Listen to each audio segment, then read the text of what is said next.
ആദ്യമായിട്ട് നമ്മുടെ വെണ്ടയ്ക്കേനെ നല്ല കഴുകി വൃത്തിയാക്കി എടുക്കാം. ഇപ്പോൾ ഒരു 2 തവണ ഞാൻ കഴുകുന്നുണ്ട്. വെണ്ടയ്ക്ക നല്ല രീതിയിൽ കഴുകി വൃത്തിയാക്കിയിട്ട് എടുക്കണം. ഞാനിത് വീഡിയോയിൽ എടുക്കുന്നതിന് മുമ്പ് തന്നെ 2 പ്രാവശ്യം കഴുകിയിരുന്നു കേട്ടോ. ഇനി നമുക്ക് വെണ്ടയ്ക്കേനെ നന്നാക്കി എടുക്കണം. അതിന് വേണ്ടിയിട്ട് ആദ്യം വെണ്ടയ്ക്കയുടെ തലയും വാലും കളയണം. ഇവിടെ ഞെട്ട് വാലും എന്നാണ് പറയുക. നമ്മളിപ്പോൾ അതിൻ്റെ തലയും വാലും കളഞ്ഞ് വയ്ക്കാം. പിന്നെ ഒരു 4-5 ചെറിയ ഉള്ളിയും കൂടി നമുക്ക് ഈ സമയത്ത് തൊലി കളഞ്ഞ് വയ്ക്കാം. ഇതിലേക്ക് വേണ്ടിയിട്ട് അധികം ഇൻഗ്രീഡിയൻസ് ഒന്നും ആവശ്യമില്ല. വളരെ കുറച്ച് കാര്യങ്ങൾ മാത്രമേ ആവശ്യമുള്ളൂ. അപ്പോൾ ഒരു 4-5 ഉള്ളി നമുക്ക് തൊലി കളഞ്ഞ് വെച്ചേക്കാം. നമുക്ക് ഉള്ളി കഴുകി മാറ്റി വയ്ക്കാം. ഇനി നമുക്ക് കുറച്ച് വേപ്പില വേണം. അപ്പോൾ നമുക്ക് വേപ്പില പറിച്ചുകൊണ്ട് വരാം. ഞാൻ മുമ്പുള്ള വീഡിയോയിലും ഞാൻ കാണിച്ചിട്ടുണ്ട്. ഇവിടെ ഇതേപോലുള്ള ഒരു 3-4 വേപ്പിലയുടെ തൈ നിൽക്കുന്നതുകൊണ്ട് നമുക്ക് എപ്പോഴും വേപ്പില ഇഷ്ടംപോലെ കിട്ടാറുണ്ട്. അപ്പോൾ അങ്ങനെ വേപ്പില കൂടി കഴുകിയിട്ട് നമുക്ക് ഈ ഉള്ളിയോടൊപ്പം വയ്ക്കാം. ഇനി നമുക്ക് ഈ സൈസിൽ വട്ടത്തിൽ നമുക്കിത് അരിഞ്ഞെടുക്കാം. അപ്പോൾ വെണ്ടയ്ക്ക അരിയുമ്പോൾ എപ്പോഴും ഇതേപോലെ നോക്കി അരിയണം. കാരണം വെണ്ടയ്ക്കയുടെ ഉള്ളിൽ പുഴുവിനെ കിട്ടാനുള്ള സാധ്യതയുണ്ട്. എനിക്ക് എല്ലാ തവണയും പുഴുവിനെ വെണ്ടയ്ക്കയുടെ ഉള്ളിൽ നിന്ന് കിട്ടാറുണ്ട്. പക്ഷേ ഈ തവണ എന്തോ അങ്ങനെ പുഴുവൊന്നും ഉണ്ടായിരുന്നില്ല. പിന്നെ മൂത്ത വെണ്ടയ്ക്ക എടുക്കരുത് കേട്ടോ. അങ്ങനെ ഈ ഒരളവിൽ വട്ടത്തിൽ മുറിച്ചെടുക്കാം. നമുക്ക് 3 പച്ചമുളക് വേണം. നമുക്ക് ഉള്ളിയും പച്ചമുളകും വേപ്പില ഈ 3 കാര്യങ്ങളാണ് നമ്മൾ അരിഞ്ഞ് വെച്ചിരിക്കുന്നത്. പിന്നെ നമ്മുടെ വെണ്ടയ്ക്ക. അപ്പോൾ നമുക്കിനി നേരെ വെളുത്ത് തുടങ്ങി കേട്ടോ.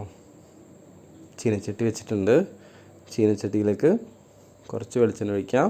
വെളിച്ചെണ്ണ ചൂടാകുമ്പോൾ കുറച്ച് കടുക് ഇട്ട് കൊടുക്കാം. അപ്പോൾ കടുകും പൊട്ടട്ടെ. കടുക് പൊട്ടി കഴിയുമ്പോൾ നമ്മൾ അരിഞ്ഞ് വെച്ചിരിക്കുന്ന ഉള്ളിയില്ലേ, ആ ഉള്ളി ഇതിലേക്ക് ആഡ് ചെയ്ത് കൊടുക്കണം. അപ്പോൾ അതിൻ്റെ ഇടയ്ക്ക് ഞാൻ പച്ചമുളകും വേപ്പിലയും കുറച്ച് മഞ്ഞൾപ്പൊടി ഇടുന്നുണ്ട്. പക്ഷേ ഇന്നത് വീഡിയോയിൽ ആഡ് ചെയ്യാനായിട്ട് മറന്നുപോയി. ഇനി കുറച്ച് ഉപ്പും കൂടി ഇട്ടിട്ട് നല്ല രീതിയിൽ ഇതിനെ ഇളക്കിയെടുക്കാം. അപ്പോൾ അതിപ്പോൾ ഉള്ളി മൂത്തിട്ടുണ്ടായിരുന്നു കേട്ടോ. ഞാനത് വീഡിയോ എടുക്കാൻ മറന്നുപോയതാണ്. അപ്പോൾ ഇത്രയും കാര്യങ്ങളേ ഉള്ളൂ. പച്ചമുളക്, ഉള്ളി, അതേപോലെ മഞ്ഞൾപ്പൊടി, വേപ്പില, പിന്നെ കുറച്ച് ഉപ്പും. എന്നിട്ട് ഇതിലേക്ക് നമ്മുടെ ഈ വെണ്ടയ്ക്ക ഇട്ട് കൊടുക്കാം. എന്നിട്ട് ആ മിക്സ് വെണ്ടയ്ക്കയിലേക്ക് നല്ല രീതിയിൽ ഇളക്കി കൂട്ടി യോജിപ്പിച്ച് കൊടുക്കാം. തട്ടിപ്പൊത്തി വെച്ചതിന് ശേഷം നമുക്ക് ജസ്റ്റ് ഒന്ന് മൂടി വയ്ക്കാം. മൂടി വയ്ക്കുമ്പോൾ ഒരു കാര്യം ശ്രദ്ധിക്കണം, ഗ്യാസ് മാക്സിമം കുറച്ചിടാൻ നോക്കുക. ഇടയ്ക്ക് ഇതേപോലെ ഒന്ന് തുറന്ന് നോക്കുക. തുറന്ന് നോക്കിയതിന് ശേഷം ഒന്നുകൂടി ഒന്ന് ഇളക്കി കൊടുക്കുക. വെണ്ടയ്ക്കയിൽ എപ്പോഴും ഇങ്ങനെ ഒരു ഞൗന്ന് പോലെ ഇങ്ങനെ നമുക്ക് ഒട്ടില്ലേ, അപ്പോൾ അതൊന്ന് മാറി കിട്ടണം. അപ്പോൾ അതുകൊണ്ട് നല്ല രീതിയിലൊന്ന് മൂത്തോട്ടെ. അപ്പോൾ നമ്മൾ നന്നാക്കി വേസ്റ്റൊക്കെ ഒന്ന് കൊണ്ട് കളയാം. ഞാനിപ്പോൾ ഇതേപോലെ പച്ചക്കറി വേസ്റ്റൊക്കെ നമുക്കിവിടെ ഒരു വഴുതനങ്ങ തൈയുണ്ട്. അപ്പോൾ അതിൻ്റെ ചുവട്ടിലാണ് ഇടുന്നത്. സൂര്യൻ ഉദിച്ചു തുടങ്ങി കേട്ടോ. അപ്പോൾ ഇതൊന്ന് ഞാൻ ഇളക്കി കൊടുക്കുന്നുണ്ട്. ഞാൻ വെളിച്ചെണ്ണ ഒഴിച്ചു. ഇതെന്താ പ്രശ്നം വെച്ചിട്ടുണ്ടെങ്കിൽ ഞാൻ മെഴുക്കുവരട്ടി ഉദ്ദേശിച്ചു. പക്ഷേ ഇത് തോരനും അല്ല മെഴുക്കുവരട്ടി ഇല്ലാത്ത രീതിയിലേക്ക് ആയിപ്പോയി. എന്തായാലും വേറെ ഒന്നും ചെയ്യാൻ പറ്റില്ലല്ലോ. ഇതാ പാളിപ്പോയെന്ന് ഞാൻ പറഞ്ഞേ.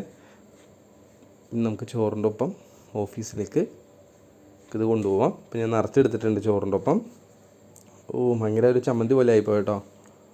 എന്നാൽ നമുക്ക് കൊണ്ടുപോകാം. അപ്പോൾ ഓഫീസിലേക്ക് പോകുന്നതിന് മുമ്പായിട്ട് സേറയ്ക്ക് ടാറ്റ കൊടുത്ത് ഞാൻ ഇറങ്ങുവാണ്. ഓഫീസിൽ ഇപ്പോൾ വേറെ കറികളൊക്കെ ഉണ്ടായിരുന്നു എൻ്റെ കൊളീഗ്സിൻ്റെ.